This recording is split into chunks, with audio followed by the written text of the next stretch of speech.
माननीय श्री अखिलेश यादव जी।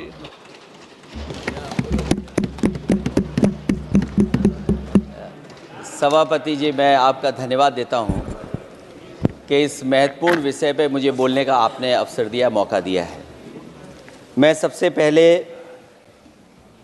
कांग्रेस पार्टी के नेता मनीष तिवारी जी, जिन्होंने बहुत विस्तार से ये बात रखी, जिन मूल्यों को लेकर के हमारे संविधान निर्माताओं ने इलेक्शन कमीशन को लेकर के जो गठन करने का काम किया कि हमारा लोकतंत्र कैसे मजबूत होगा, उस दिशा में जो बात उन्होंने रखी, मैं अपनी भावना और उनके विचार अपने विचारों से मैं जोड़ता हूं। मुझे खुशी है इस बात की कि सरकार ने इस बात पर चर्चा और मौका दिया हम सबको अपनी बात रखने का। अभी जब मैं भारतीय जनता पार्टी के माननीय सदस्य जी का सुन रहा था बात, तो वो बिहार का इलेक्शन और आने वाले भविष्य में जो उत्तर प्रदेश का इलेक्शन, उस पर भी काफ़ी चर्चा कर रहे थे। सभापति महोदय, मैं कुछ बातें ऐसी कहना चाहता हूं जो हम लोगों ने अपनी आंखों से देखा, और जिस इलेक्शन कमीशन से हमें ये उम्मीद थी कि निष्पक्ष काम होगा, निष्पक्ष कार्रवाई होगी, वो हमें कहीं देखने को नहीं मिली। मैं सबसे पहला उदाहरण ये देना चाहता हूं कि एक रामपुर का बाई इलेक्शन जो लोकसभा का हुआ, जब लोकसभा का चुनाव बाई इलेक्शन रामपुर का हो रहा था, तो भारतीय जनता पार्टी की सरकार के मुख्यमंत्री जी और पूरी भारतीय जनता पार्टी ने यह तय किया था कि समाजवादी पार्टी यहां से नहीं जीतेगी, यहां से भारतीय जनता पार्टी जीतेगी। और ये आशंका हम लोगों को थी कि हर तरीके से हम लोगों को दबाया जाएगा, हर तरीके से चुनाव में धांधली की जाएगी। और जिस समय चुनाव शुरू हुआ, वो चीजें हम लोगों को देखने को मिली। सभापति महोदय, वोटिंग के दिन, जिस दिन वोट पड़ रहा था, उस दिन हम लोगों ने देखा कि किस तरीके से पुलिस और पूरा प्रशासन इस बात पे लगा हुआ था कि कोई भी वोटर घर से न निकले। रामपुर का बाई इलेक्शन हमने ऐसा देखा जहां पर पूरा पुलिस प्रशासन, भारतीय जनता पार्टी की सरकार ये कोशिश में लगी थी कि मतदाता बाहर न निकले, और पहली बार भारतीय जनता पार्टी वहां से चुनाव लोकसभा का जीती। ये बाई इलेक्शन लोकसभा की बात कर रहा हूं मैं। और एक एक घटना की सूचना हम लोगों ने इलेक्शन कमीशन को दी है। एक एक घटना के पुलिस क्या कर रही है, पुलिस कहां बैरिकेडिंग लगाई है, पुलिस कहां रोक रही है, कौन पुलिस का अधिकारी कहां जा रहा है, डीएम क्या कर रहे हैं, कमिश्नर क्या कर रहे हैं। और उसके बावजूद भी इलेक्शन कमीशन ने एक भी किसी के खिलाफ कार्रवाई नहीं की। अध्यक्ष महोदय, जब हम ये बात समझ गए कि इलेक्शन कमीशन बायस्ड है, अध्यक्ष महोदय, ये जो नए नए लोग इधर से उधर खिसक गए हैं, या ना बोले तो अच्छा ही है।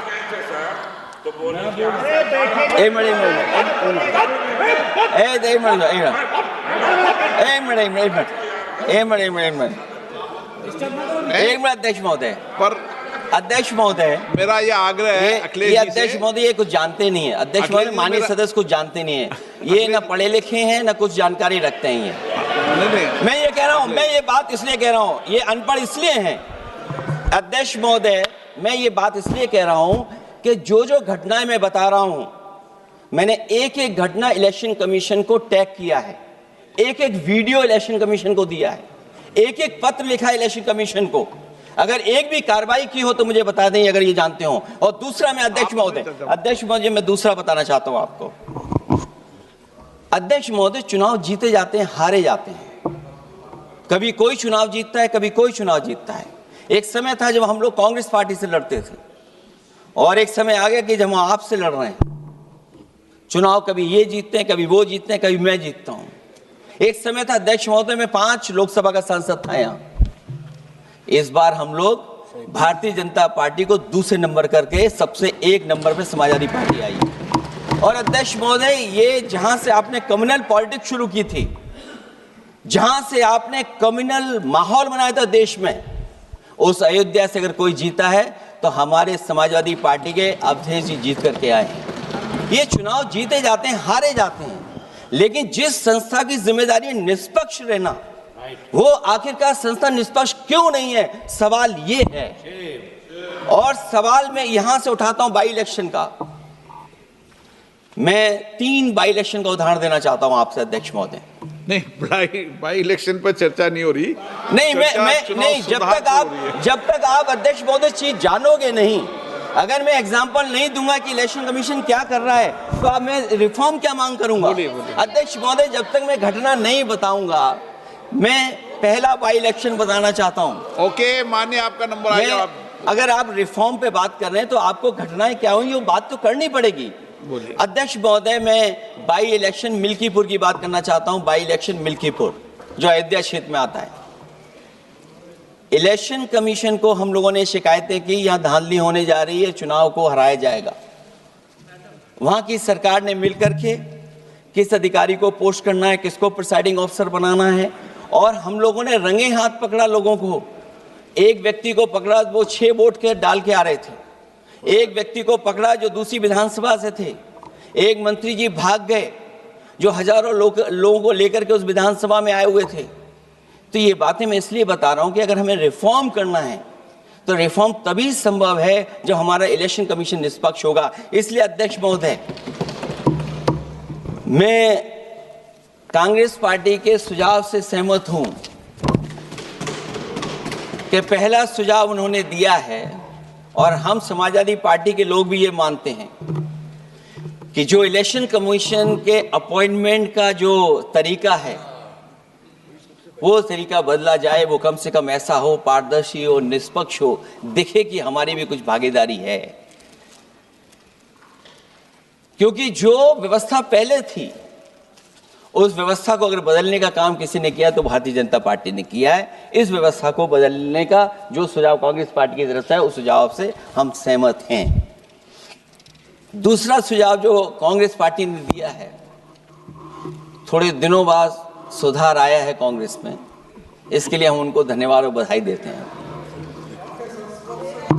उन्होंने कहा, और अध्यक्ष महोदय मेरा भी सुझाव है कि इलेक्शन बैलेट पेपर से होना चाहिए। और इसलिए होना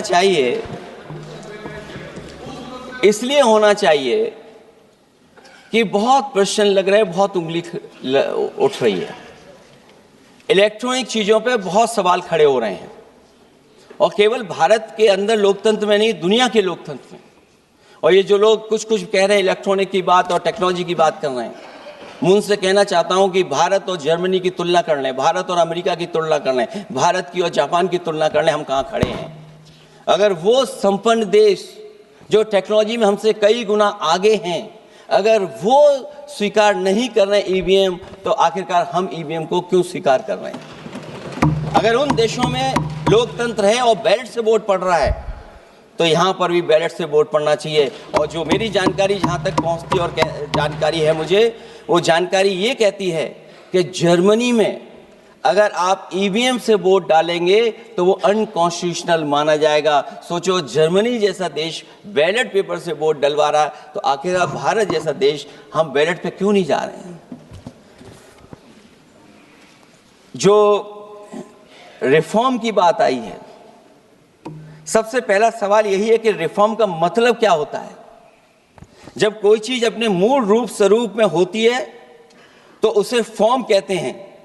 जो वो मूल फॉर्म को खो बैठती है तो डिफॉर्म हो जाती है, और फिर उसी मूल फॉर्म में ले जाने का जो प्रयास होता है वो रिफॉर्म कहलाया जाता है। अध्यक्ष महोदय, सवाल ये भी है कि रिफॉर्म की जरूरत क्यों पड़ी, हमारी चुनावी प्रक्रिया खराब क्यों हुई, उसे खराब किसने किया।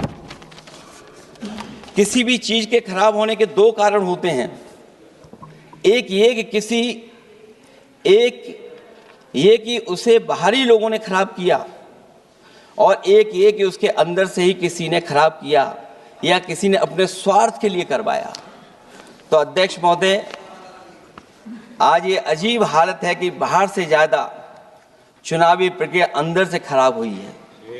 और ये उदाहरण इसलिए मैं देना चाहता था बाई इलेक्शंस के और लोकसभा के इलेक्शन का, क्योंकि जिस तरह की शिकायतें की गई थीं अध्यक्ष महोदय, एक भी शिकायत पे कार्रवाई नहीं हुई।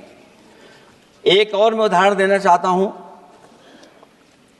फर्रुखाबाद का चुनाव लोकसभा का, हालांकि और लोकसभा के चुनाव को मैं नहीं कहूंगा, लेकिन फर्रुखाबाद का लोकसभा का चुनाव जो पिछली बार 2024 में बड़े करीब से मैंने देखा, वहां के जिलाधिकारी, वहां का पुलिस का प्रशासन पूरे दिन लाठी चलाता रहा और कभी लाइट जाती थी, कभी लाइट आती थी।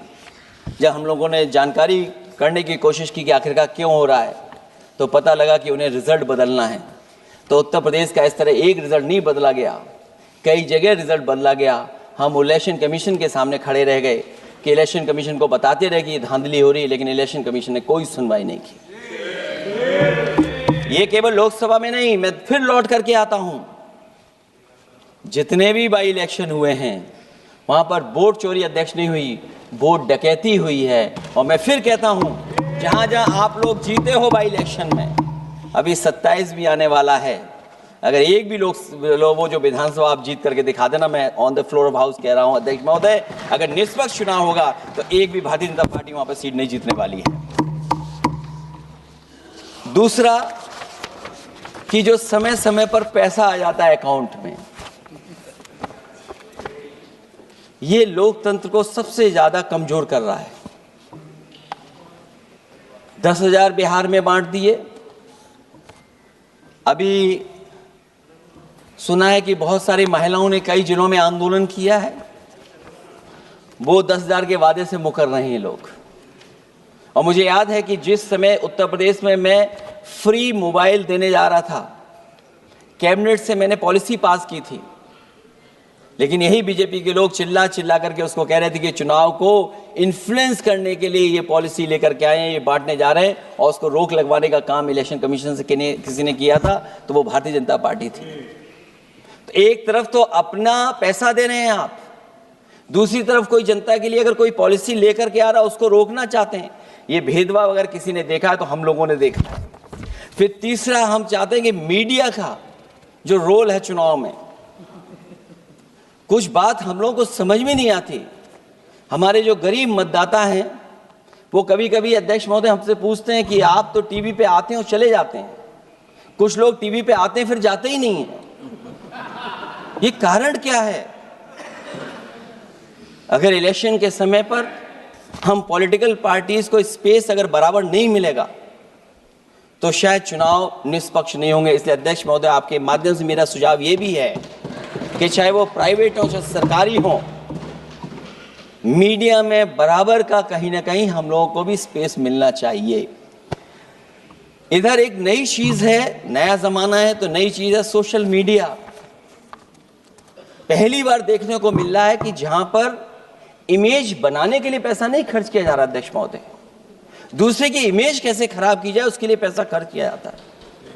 जो नकारात्मक जितना कैंपेन है, मैं अध्यक्ष महोदय दावे के साथ कह सकता हूं, हमारे पास कोई एजेंसी नहीं है, कोई सोशल मीडिया टीम नहीं है जो हम नेगेटिव कैंपेन रन कराते हो, लेकिन भारतीय जनता पार्टी के पास हजारों ऐसे लोग हैं और हजारों करोड़ रुपए इस बात के लिए खर्च करते हैं कि नेगेटिव कैंपेन कैसे रन किया जाए। और जितना जितना चुनाव करीब आता है उतना सोशल मीडिया से लेकर के हर प्लेटफॉर्म पर नेगेटिव कैंपेन अगर कोई कर रहा है तो वो कर रहा है भारतीय जनता पार्टी के लोग। इलेक्टोरल बॉन्ड की तो बात हम इसलिए नहीं करना चाहते हैं क्योंकि हमें तो मिला ही नहीं कुछ। अध्यक्ष महोदय, क्या बात करूं मैं इलेक्टोरल बॉन्ड की? सबसे ज्यादा इलेक्टोरल बॉन्ड अगर किसी को मिले हैं तो सत्ता में बैठे हुए लोगों को मिले हैं। दूसरा कांग्रेस को मिला, कांग्रेस ही हमारे मित्र ऐसे कि हमें नहीं बताते कहां से मिलता है।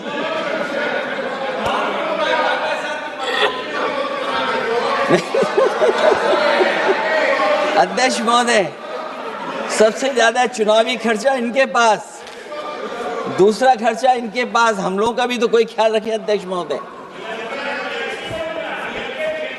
वो आप बता देना।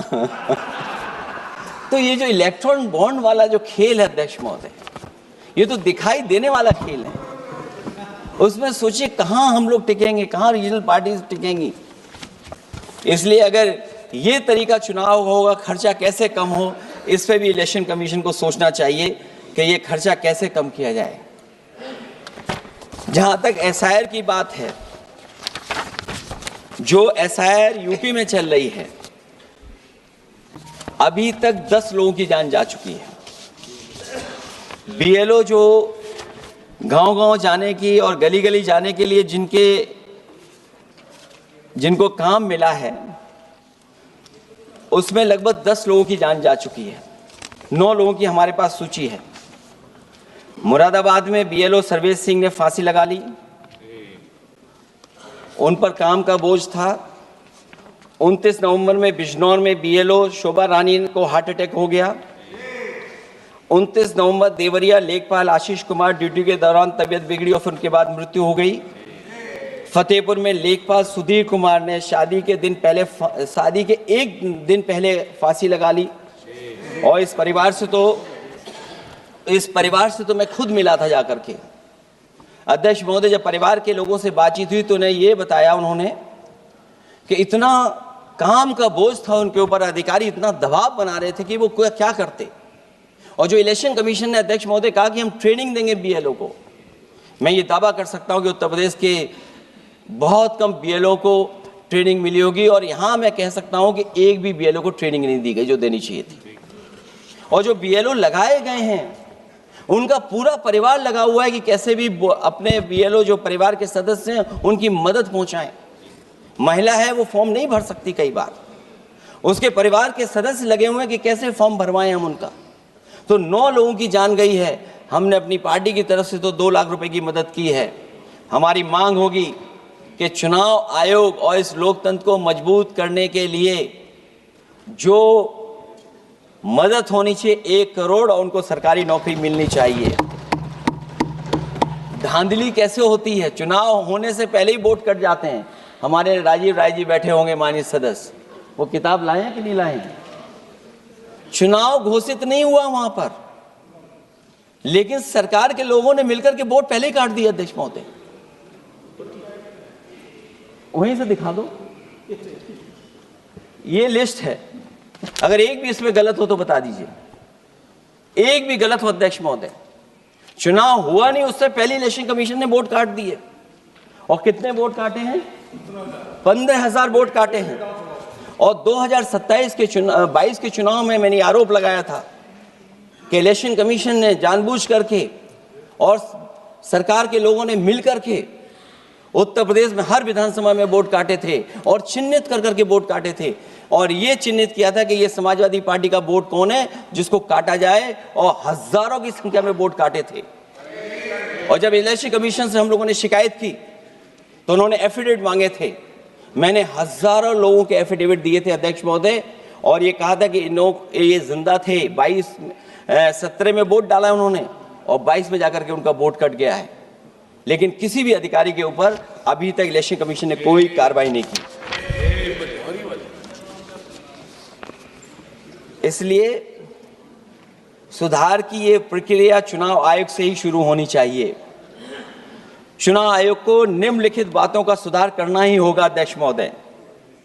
चंडीगढ़ में कैमरे के सामने की चोरी पर, बंदूक तानकर वोटरों को वोट डालने से रोकने पर, उपचुनाव में चुन चुनकर एक अधिकारी पोस्ट करने पर, जीतने के बाद भी सर्टिफिकेट बदल देने पर, चुनाव आयोग को हमारे द्वारा दिए गए हजारों एफिडेविट्स प्राप्त न होने की झूठी बात पर, जबकि हमारे पास जमा करने की रसीद है, वॉशिंग मशीन फार्मूले पर जिसमें एक दिन पहले का भ्रष्टाचारी अगले दिन भद्राचारी हो जाता है और ऊंचे पद पर बैठा दिया जाता है, सत्ताधारियों के पैसे बांटने पर पकड़े जाने पर, सिद्धांतहीन राजनीति पर भी होना चाहिए, चुन चुनकर पीडीए के वोट काटने पर भी होना चाहिए, नकली वोटर से वोट डलवाने पर भी, नकली आधार कार्ड बनाकर चुनावी खेल करने पर, एक वोटर के द्वारा कोई वोट डालने पर, चुनाव के दौरान योजना चलाकर घूस देने पर। और अध्यक्ष महोदय, मैं ये जरूर कहना चाहूँगा कि जब 1 नेशन 1 इलेक्शन की बात हो रही है और अभी सत्ता पक्ष के माननीय सदस्य ने कहा कि वो एक वोटर लिस्ट भी करा देंगे, ये बात मैं कह दूं अध्यक्ष महोदय, उन्होंने ये कहा कि 1 नेशन 1 इलेक्शन तो होगा ही होगा, लेकिन एक वोटर लिस्ट भी एक होगी। हमें उम्मीद है कि वोटर लिस्ट एक होगी और वोटर कार्ड ऐसा बने। अभी तक तो हम आधार कार्ड के लिए मांग करते थे। देश के प्रधानमंत्री जी कहते हैं कि हम तो कई समस्याओं का समाधान कर चुके हैं। सेल्फ एफिडेविट, सेल्फ अटेस्टेड अगर आप दे देंगे डेट ऑफ बर्थ तो हम स्वीकार कर लेंगे। लेकिन अब सुनने में आ रहा है यूपी में आधार ही को स्वीकार मान ही नहीं रहे हैं उसको। आधार जैसा कार्ड जिसमें सब कुछ डॉक्यूमेंटेड है, आपके फिंगर्स हैं, आपकी आई है, आपका पूरा डिटेल है, उसके बाद भी आप आधार को नहीं मान रहे। इसका मतलब ये एसआईआर नहीं है, ये अंदर ही अंदर एनआरसी वाला काम कर रहे हैं। क्योंकि हमने उत्तर प्रदेश में सुना है कि वहाँ के मुख्यमंत्री जी कह रहे हैं कि हम डिटेंशन सेंटर बना रहे हैं। वही एसआईआर में जिसका नाम नहीं उसके लिए डिटेंशन सेंटर की जरूरत है। इसका मतलब अध्यक्ष महोदय, जो काम ये खुल के नहीं कर सकते थे एनआरसी, वो काम ये एसआईआर के बहाने कर रहे हैं। तभी ये कभी कभी कहते हैं घुसपैठियां हैं और डिटेंशन सेंटर बन रहे हैं। दरअसल सबसे बड़े सुधार की जरूरत यह है कि लोकतंत्र में फिर से भरोसा जगाया जाए। ईवीएम को हटाकर बैलेट से चुनाव कराए जाएं। चुनावी धांधली होने पर तय समय सीमा में कार्रवाई हो। विपक्षी अनदेखी न की जाए, विपक्षी शिकायतों पर पक्षपात न हो। चुनाव आयोग निर्भीक हो। चुनाव आयोग सरकार के इशारे पे काम न करे। चुनाव आयोग निर्भीक हो। चुनाव आयोग एक विचारधारा के लोगों का गुट बनकर न रह जाए। चुनाव आयोग ईमान की लगाम कभी न छोड़े। चुनाव आयोग ये ऐतिहासिक जिम्मेदारी समझे कि उसकी आज की गलती देश के भविष्य की सदियों के लिए बर्बाद कर सकती है। सबसे बड़ा सुधार यही है कि चुनाव आयोग अंतरात्मा की आवाज़ सुने और सच्चे देश प्रेम को दिखाते हुए खुदगर्जी की सियासत करने वालों के हाथ की कठपुतली न बने। हमें उम्मीद है कि कुछ लोगों की वजह से चुनाव आयोग की जो छवि खराब हुई है वो अब और नहीं होगी। इलेक्शन रिफॉर्म तब तक निरर्थक है जब तक इलेक्शन कमीशन में रिफॉर्म नहीं होगा। इसीलिए जो सुझाव विपक्ष की तरफ से आ रहा है कि इलेक्शन कमीशन का गठन में जो पहले व्यवस्था थी वो पुनः लागू हो, उसी के बाद इलेक्शन कमीशन में सुधार संभव है। जितना इलेक्शन कमीशन मजबूत होगा उतना ही हमारा लोकतंत्र मजबूत होगा। जितना हम संविधान से खिलवाड़ करेंगे उतना ही हम समझेंगे कि आप लोकतंत्र से खिलवाड़ कर रहे हैं। इन्हीं शब्दों के साथ अध्यक्ष महोदय मैं आपका विशेष धन्यवाद देता हूं और मैं उम्मीद करता हूं कि इलेक्शन कमीशन भविष्य में फेयर काम करेगा।